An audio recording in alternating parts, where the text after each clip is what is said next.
आदरणीय दर्शकबिन नमस्ते।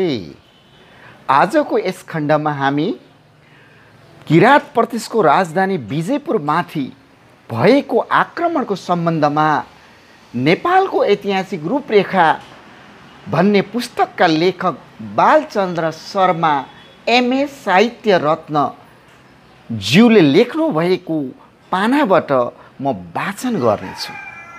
नेपालको ऐतिहासिक रूपरेखा भन्ने पुस्तक साहित्य रत्न बालचन्द्र शर्माले विक्रम सम्वत 2008 सालमा प्रकाशन गर्नुभएको थियो।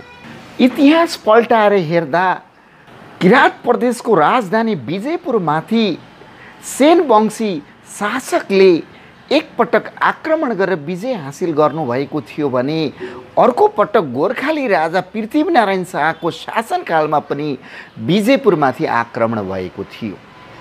लेखक बालचन्द्र शर्मा साहित्य रत्नले नेपालको ऐतिहासिक रूपरेखामा पेज नम्बर 200 अन्तर्गत सेन वंशले विजयपुरमाथि कसरी आक्रमण गरे र कसको नेतृत्वले विजयपुर कब्जा गरे भन्ने सम्बन्धमा रहेको छ। इस्वी सम्वत 1303 मा दिल्लीका सुल्तान अलाउद्दिन खिल्जीले चित्तोरगढ उपर आक्रमण गरेको थियो र यसरी मुसलमानहरूको आतंकले चित्तोरगढमा रहेका सेन वंशहरू उत्तराखण्डतिर पस्न बाध्य भए। सेन वंशहरूको एक वंशावली अनुसार चित्तोरगढका राजा चित्रसेनका दुईजना भतिजा जिल राय र अजिल राय सर्वप्रथम आफ्ना 700 सैनिकहरूको साथ हिमालयको फेदतिर पसे। यस समय गण्डकीको पश्चिम खण्डको भाबर क्षेत्रमा कर्मसिंह नामक कुनै सामान्य जातिका राजा राज्य गर्दथे। यिनको राजधानी राजपुरमा थियो। जिल र अजिल राय यिनैको सेवामा बसे। उपयुक्त वंशावली अनुसार यस प्रकार 22 वर्ष प्रयत्न सेवा गरेपछि कर्मसिंहको राज्यमा अजिल राय वा अजिल सेनले स्वयं अधिकार जमाए। अजिल सेनपछि यस वंशावलीमा तुलासेनको नाम भेटिन्छ।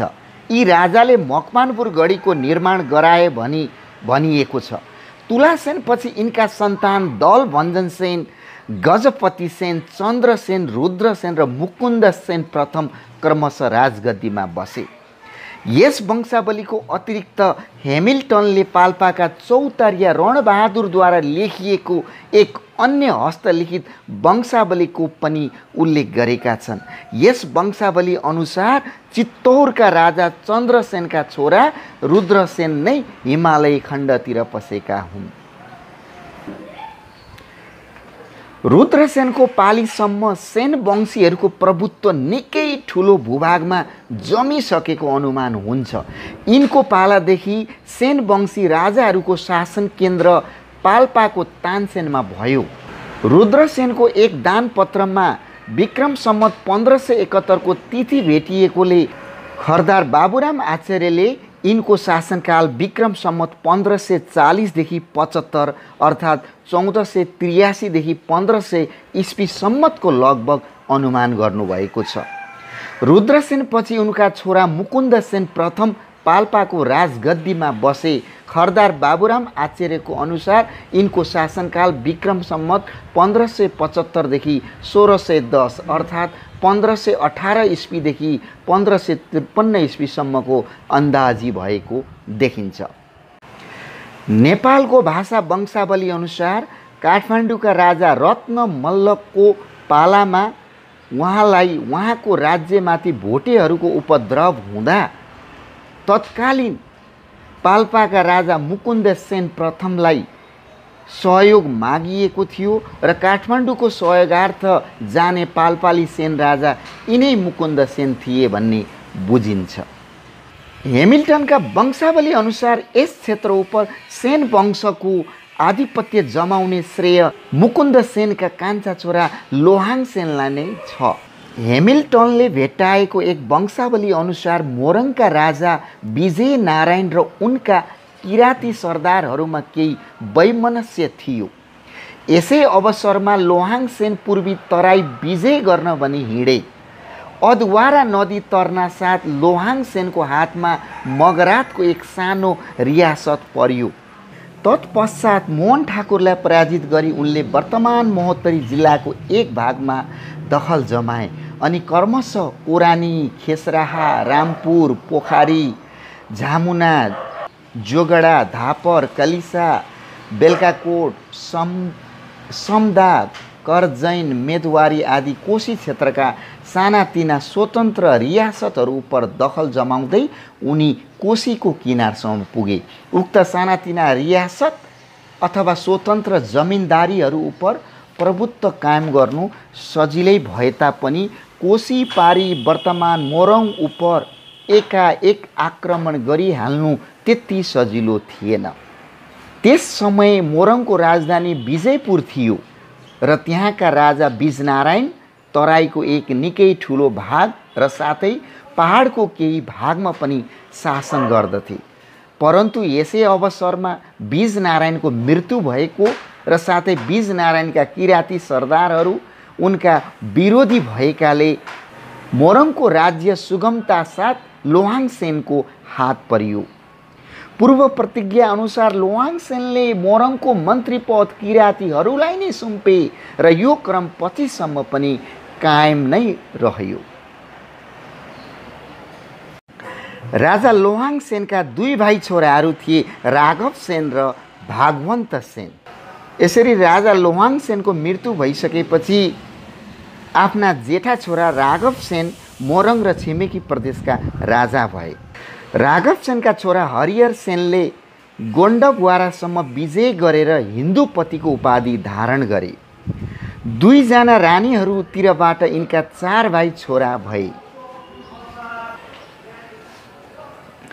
पैतृक राज्यको निमित्त यी चारैमा ठुलो कलह पनि भयो र परिणामस्वरूप हरिहर सेनले केही दिन आफ्ना छोराहरूको कैदखानामा पनि दुःख पाउनु पर्यो। अन्ततः गोत्वा आफ्नो राज्यको कोशीभन्दा पश्चिमको भाग आफ्ना कान्छा छोरा शुभ सेनलाई र कोशीभन्दा पूर्वको मोरङ इलाका आफ्ना जेठा छोरा छत्रपति सेनका नवजात पुत्र इन्दु विधाता सेनलाई दिएर हरिहर सेन दिवंगत भए। शुभसेनका मन्त्रीहरूले पूर्णियाका नवाब इस्कन्दर खानसित मिलेर उनका विरुद्ध षड्यन्त्र रचे। यद्यपि प्रारम्भमा सेनहरूकै विजय भयो, तर अन्ततः गत्वा शुभसेन र उनका भतिजा इन्दु विधाता सेन कैद गरिए। नवाबले ती दुवैलाई दिल्ली सम्राट कहाँ पठाइदिए र यही उनीहरू जातिच्युत गरिए। मोरङको एक ठुलो तराई भागमा नवाबको अधिकार जमियो। शुभसेनका नायक प्रबोध दास उनका 2 भाइ छोरा महिपति सेन अर्थात् मान्धाता सेन र मानिक सेनलाई साथमा लिएर किराँत प्रदेशमा शरण लिन पुगे। पछि विद्याचन्द्र राईको सहायताले महिपति सेन कमला नदीदेखि पूर्वको शेष रहेको आफ्नो पैतृक राज्यका अधिकारी भए र उनका भाइ मानिक सेन कमला नदीको पश्चिमी फाँटको एउटा सानो भागको रजाई गरी बसे। महिपति सेन पछि उनका छोरा कामदत्त सेन मोरङ इलाकाका राजा भए। आफ्ना किराँत मन्त्री विचित्र राईसित यिनको कलह भयो। फलस्वरूप विचित्र राईले यिनलाई भोटतिर धपाएर मानिक सेनका नाति जगत सेनलाई मोरङका राजा बनाए। केही दिनपछि लगारिएका कामदत्त सेन फेरि फर्केर आए। जगत सेनको प्रयत्नले विचित्र राई र यिनको मेल भयो, तर कामदत्त सेनले यसपछि आफ्नो अघिको सम्पूर्ण राज्यको रजाई पाएनन्। उनको राज्य 2 भागमा बाँडियो। जगत सेन कमला र कोशीको बीचको वर्तमान हनुमाननगर इलाकाका राजा भए र कोशी पारी वर्तमान मोरङ इलाका कामदत्त सेनको शासनमा रह्यो।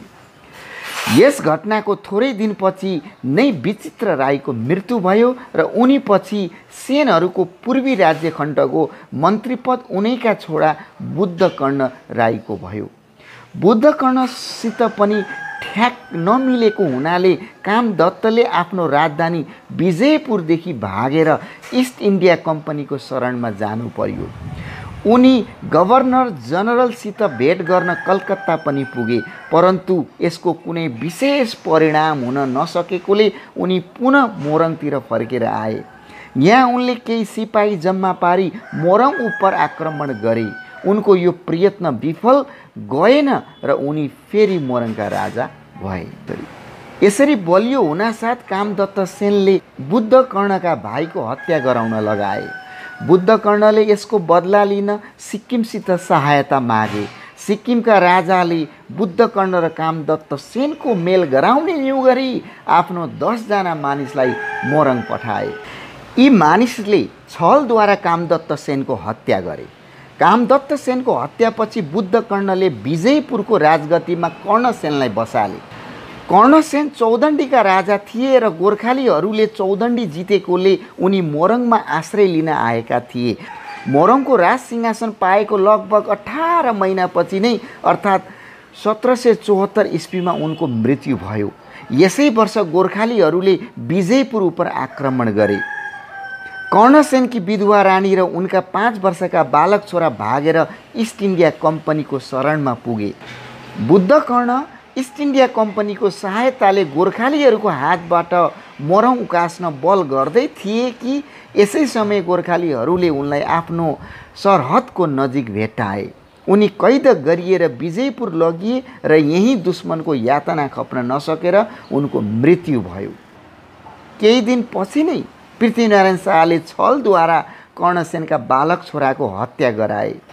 यद्यपि Palpa Sikkim east India company र 22 राज्यहरूमध्ये केहीको सहायताले कर्णसेनकी विधवा रानी आफ्नो राज्य उकास्न पछिसम्म पनि प्रयत्न गर्दै थिइन्, उनको केही चलेन।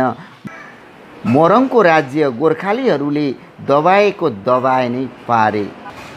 हस्त आदरणीय दर्शकबिन, यसरी किराँत प्रदेशको राजधानी विजयपुर, विशेषतः विजयपुरमाथि सेन वंशी राजा लोहाङसेनले पहिलो पटक आक्रमण गरेर विजयपुरलाई आफ्नो कब्जामा लिएका थिए भने र सेन वंशी राजालाई हराउँदै गोर्खाली राजा पृथ्वीनारायण शाहले विजयपुर लगायत कोशी क्षेत्र आफ्नो कब्जामा ल्याएका थिए।